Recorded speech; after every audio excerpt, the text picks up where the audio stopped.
Bonjour à tous, aujourd'hui nous allons voir la notion d'angle et on va apprendre à tracer un angle de mesure donnée, donc pour le niveau 6e. Alors, on va apprendre à tracer un angle donc avec un rapporteur.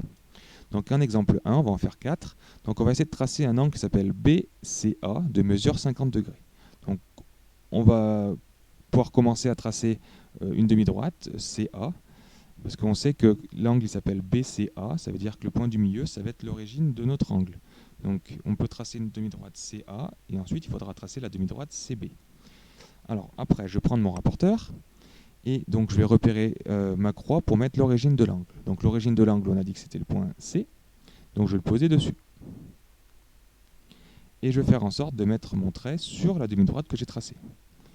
Ici, donc la possibilité, donc j'ai choisi les flèches vers le haut, donc mon point B va se placer vers le haut.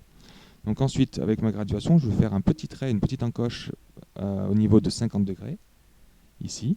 Je peux enlever mon rapporteur et je peux tracer. Et pour finir l'angle, je peux placer un point B sur cette demi-droite.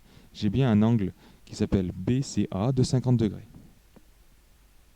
Alors ce n'était pas la seule possibilité. On aurait pu faire également autrement pour placer le point B. Donc ici, je vais faire la même chose, placer mon rapporteur. Sauf que cette fois, mon rapporteur, je le prends à l'envers. Donc on va voir, au lieu de placer mon point B vers le haut, je vais essayer de le placer vers le bas. Donc je le place ici comme tout à l'heure, ici. Et cette fois, je vais faire une encoche de 50 degrés. Donc attention, la graduation est à l'envers. Donc 50 degrés, c'est ici, donc à peu près. Et je peux tracer mon point B. Donc ici, on a deux angles possibles. Ces deux angles sont tout à fait bons, ils sont tout à fait superposables. Il y avait deux possibilités, donc soit vers le haut, soit vers le bas. Donc on a tracé un angle de 50 degrés. Donc ça, c'était un angle aigu. On va juste le faire pour un angle obtus, pour voir que c'est pas plus compliqué. On va essayer de tracer un angle qui s'appelle EFG, de mesure 127 degrés. Donc on va pareil commencer par tracer, on peut vous donner déjà par exemple ça, un segment, EF, et c'est un petit piège, il faut qu'on vous demande. Et il faut qu'on place son rapporteur pour tracer un angle de 127 degrés. Ici, l'origine de l'angle EFG, c'est le point F. Donc il faut que je le place dessus. Et pas pour le point E. Et là, mon trait n'est pas bon parce qu'il n'est pas sur le côté de l'angle. Donc il faut que je tourne mon rapporteur. Comme ceci. Et donc je vais placer mon point G qui est à 127 degrés. Donc à 127, je fais une petite encoche. Donc attention à bien lire la graduation. Donc c'est entre 120 et 130. Donc 127. Je trace. Et j'ai mon point G.